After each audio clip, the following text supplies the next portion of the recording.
Alhamdulillah nahmaduhu wa nasta'inuhu wa nastaghfiruh wa na'udzu billahi min shururi anfusina wa min sayyiati a'malina man yahdihillahu fala mudilla lahu wa man yudlilhu fala hadiya lahu.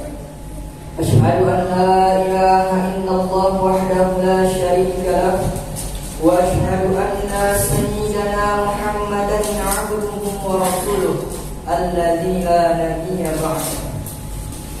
Allahumma shalli 'ala sayyidina Muhammad wa 'ala ali sayyidina Muhammad. Wa qala Allah ta'ala fil Qur'anil Karim, a'udzu billahi minasy syaithanir rajim. Ya ayyuhalladzina amanu ittaqullaha haqqa tuqatih wa la tamutunna illa wa antum muslimun. Ya ayyuhan nasu ittaqu rabbakumul ladzi khalaqakum min nafsin wahidah wa khalaqa minha zawjaha wa batha minhuma rijalan katsiran wa nisaa'a wattaqullaha alladzi tasaaluna bihi wal arham innallaha kana 'alaykum raqiba. Ya ayyuhalladzina amanu wa qulu qawlan sadida yuslih lakum a'malakum wa yaghfir lakum dhunubakum wa man yuti'illaha wa rasulahu faqad faza fawzan 'azima. Amma ba'du, usikum wa nafsi taqullaha wa ta'atihi la'allakum tuflihun. Ma'asyiral muslimin, sidang Jumat yang dirahmati Allah Subhanahu wa taala. Pertama-tama dan yang paling utama dan yang diutamakan oleh para alim ulama, marilah kita senantiasa bersyukur atas nikmat-nikmat yang Allah berikan kepada kita. Di antaranya ada nikmat iman, ada nikmat Islam, serta nikmat keringanan langkah sehingga kita dapat hadir di Masjid Al-Kautsar yang sama-sama kita cintai. Kata Rasulullah SAW, "Man lam yaskuril qalil wa lam yaskuril katsir." Barang siapa yang tak bisa mensyukuri nikmat yang sedikit, maka sulit baginya untuk mensyukuri nikmat yang banyak. Jadi apapun bentuknya, apapun bentuk nikmat yang Allah berikan kepada kita, marilah kita senantiasa bersyukur kepadanya dengan melafazkan alhamdulillah. Salawat dan salam marilah kita sanjung tinggikan kepada Nabi besar Muhammad sallallahu alaihi wasallam. Allahumma shalli ala sayyidina Muhammad wa ala ali sayyidina Muhammad. Semoga dengan memperbanyak salawat kepada beliau, termasuklah kita umat-umatnya beliau yang insyaallah akan mendapatkan syafaatnya dan pertolongannya di yaumil akhir kelak nanti. Amin. Dalam kesempatan kali ini, khatib berwasiat kepada para jemaah sekalian dan khususnya bagi diri pribadi khatib yang menyampaikan bahwasanya marilah kita senantiasa meningkatkan kualitas ketakwaan kita kepada Allah Subhanahu wa taala. Yang mana takwa dalam arti yang sebenar-benarnya ialah hanya dua, yaitu menjalankan segala bentuk yang diperintahkan Allah dan menjauhi segala apa-apa yang telah dilarang oleh Allah Subhanahu wa taala. Bahkan Allah mengatakannya, "Wala tamutunna illa wa antum muslimun." Jangan kau mati sebelum dalam keadaan bertakwa kepada Allah Subhanahu wa taala. Ma'asyiral muslimin, sidang Jumat yang dirahmati Allah Subhanahu wa taala.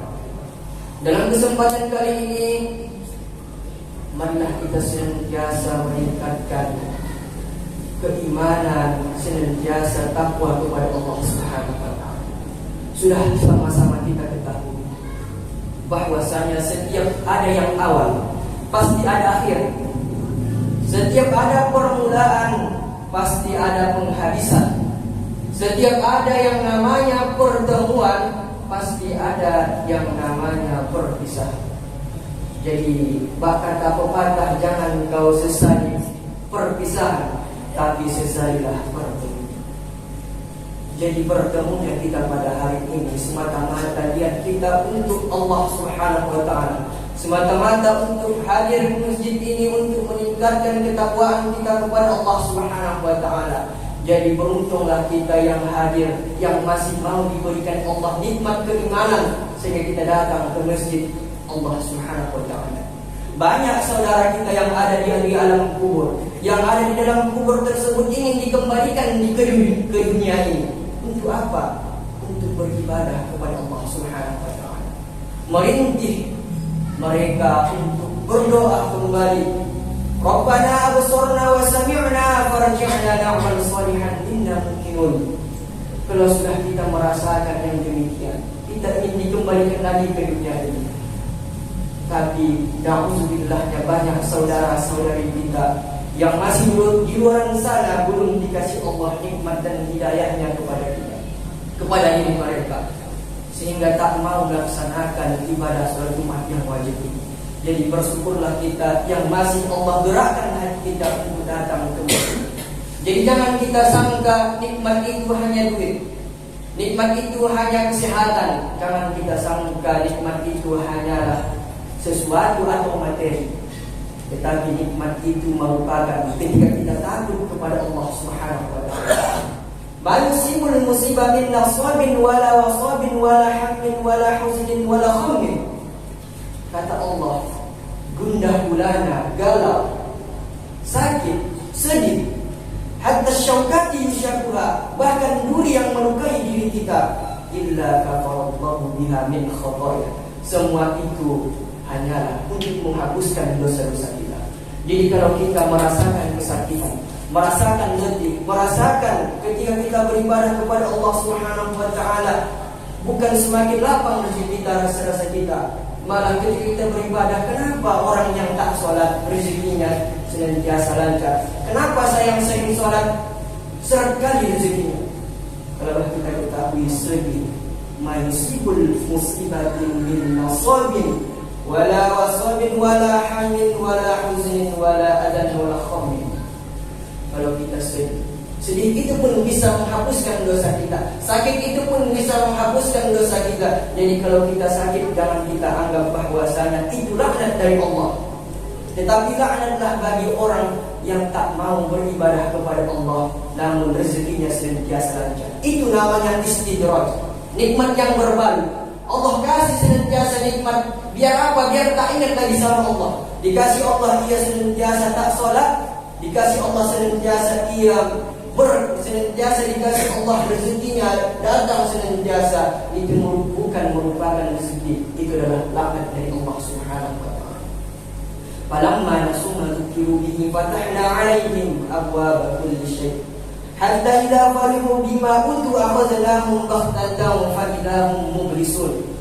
Kata Allah, orang yang tak ingat kepadaku akan dibukakan pintu-pintu kesenangan, akan diberikan pintu-pintu rezeki kepadanya, sehingga ketika mereka senang dengan apa yang telah diberikan kepada mereka, disiksa Allah mereka secara tiba-tiba, dan ketika itu mereka terdiam putus asa.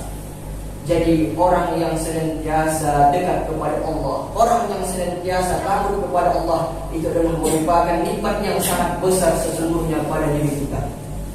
Jadi kalau kita sakit, kalau kita gundah gulana, galau, itu merupakan salah satu pengampunan dosa-dosa kita. Jadi kalau kita sakit itu ada turun 4 malaikat. Yang pertama, malaikat diutus untuk mencabut rasa ingin makan kita. Jadi kalau ada orang sakit biasanya tak mau makan. Kemudian malaikat kedua disuruh Allah turun untuk mencabut riangnya. Jadi kalau ada orang sakit malas bergerak, malas bekerja, riangnya dicabut oleh Allah Subhanahu wa taala. Dan malaikat yang ketiga diutus oleh Allah untuk mencabut rasa ingin makannya. Jadi orang yang sakit itu biasanya payah makan, payah bergerak, dan dicabut lagi wajah serinya. Jadi orang sakit itu biasanya pucat. Dan yang keempat, datang malaikat spesial mencabut dosa-dosa kita. Tapi ketika kita sakit, yang dikembalikan hanya 3, yaitu wajah kita yang berseri tadi, kemudian rasa ingin makan kita dan gembira kita. Tetapi malaikat yang satu ini, yang dosa tadi tak dikembalikan. Karena apa? Karena orang sakit, dosa-dosanya akan gugur. Jadi ketika kita sakit, itu merupakan salah satu ampunan bagi diri kita. Jadi kalau ada sakit rematik, sakit pinggang, sakit kepala, apapun bentuk sakitnya, bahkan dijelaskan oleh Rasulullah, hatta syaukati yushakuha, duri yang melukai diri kita, itu merupakan untuk menghapuskan dosa kita. Jadi kalau kita berjalan 10 orang, yang kena duri hanya diri kita. Jadi jangan kita anggap kita itu terlaknat, dan kita anggap Allah tak sayang kepada kita. Melainkan duri itu untuk menghapuskan dosa kita. Rasa sakit tadi untuk menghapuskan dosa-dosa kita. Jadi jangan kita anggap sehat itu merupakan nikmat yang sebenarnya. Kalau kita ketahui Fir'aun tak pernah sakit, tapi ketika sakit diajak oleh Allah Subhanahu wa ta'ala. Dalam sejarahnya Fir'aun, Namrud tak pernah sakit, tapi ketika sakit ajaknya sangat luar biasa. Jadi jangan sempat kita sehat-sehat, rezeki kita lapang, senantiasa berikan Allah Subhanahu wa ta'ala, tapi tak mau taat kepada Allah. Disitulah sebenarnya ajab yang sesungguhnya. Istidrak namanya, yaitu nikmat yang berpaling. Jadi oleh sebab itu, hadirin wal hadirat, ma'asyiral muslimin yang dirahmati Allah Subhanahu wa ta'ala, kalau kita yakin kepada Allah Subhanahu wa ta'ala, apapun bentuknya, apapun yang akan diberikan Allah, kita senantiasa bersyukur. Jadi syukur itu jangan kita lihat milik orang lain. Kenikmatan sebenarnya adalah ketika kita melihat diri kita. Jangan kita lihat nikmat orang lain. Jadi kalau orang lain demikian, kalau kita yang demikian, begitu. Jadi kita anggaplah bahwasanya inilah yang terbaik untuk diri kita. Karena tak mungkin Allah itu memberikan kepada makhluknya suatu cobaan yang tak sanggup. La yukallifullahu nafsan illa wus'aha. Kata Allah tak akan diberikan suatu ujian kepada hamba yang kalau tak sanggup dirinya. Jadi kalau kita diberikan ujian sekarang ini, mungkin hanya diri kita lah yang sanggup untuk melewati ujian tersebut.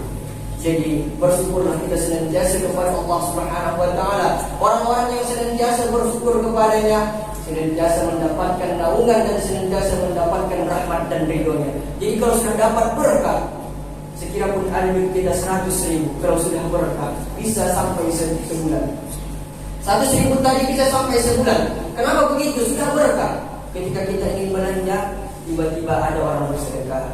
Ketika kita ingin belanja, tiba-tiba sudah sampai bayar. Ketika ingin kita berikan kepada orang lain, bertambah lagi duit kita. Yang mana mungkin 100.000 tadi itu malah tak terpakai sampai 1 bulan. Itu diakibatkan apa? Berkah.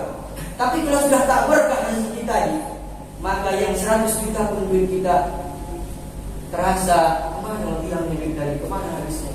Tiba-tiba sudah habis saja begitu. Itu merupakan salah satu rezeki kita tak berkah dari Allah Subhanahu wa ta'ala. Jadi berkah itu, rezeki itu bukan materinya, bukan kuantitasnya, melainkan kualitasnya. Kalau banyak pun kalau tak berkah buat apa? Tapi kualitas rezeki tadi itulah yang ingin kita tunjukkan kepada Allah Subhanahu wa ta'ala. Ma'asyiral muslimin, jemaah Jumat yang dirahmati Allah Subhanahu wa ta'ala. Sebagai kesimpulan dari khutbah yang singkat ini, bahwasanya man yazra' yahsud, barang siapa yang menanam dia akan memetik. Barang siapa yang dikala hidupnya menanam kebaikan, maka insya-Allah dia pun akan memetik kebaikan. Dan barang siapa yang dikala hidupnya menanam keburukan, maka dia pun akan memetik keburukan tadi berupa ajab Allah Subhanahu wa ta'ala.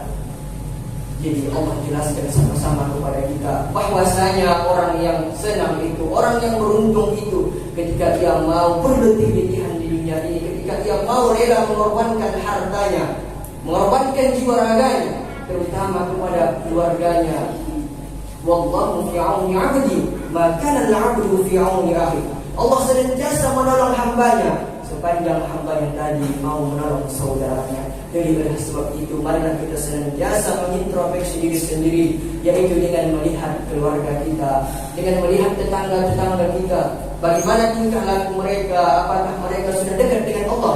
Kalau belum, maka kita wajib untuk berdakwah kepadanya, yaitu mengajaknya. Kalau ada keluarga kita yang tak mau belum sholat, maka kita sebagai umat Islam yang taat kepada Allah, senantiasa mengajaknya di jalan Allah.